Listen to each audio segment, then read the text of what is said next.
Salam hörmətli izləyicilər. Bu gün də yenə sizə Ellər Akademinin birinci sınavının sualını izah etmək istəyirəm. Çox maraqlı sualdır. Bir də sualları necə tez işləmək olar, indi sizinlə paylaşacağam.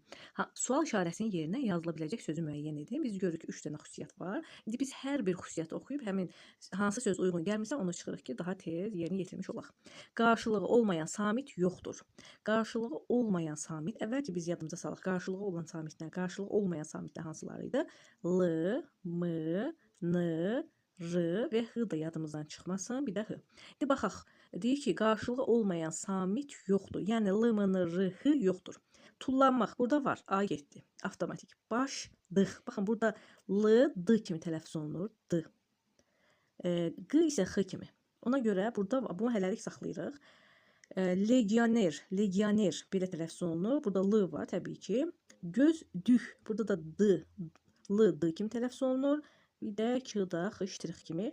Vaxtsız. Burada da T düşür və burada da qarşılığı olmayan samit yoxdur. Bu üçünü saxla. İkisi getdi. İndi keçək ikinci xüsusiyyətə.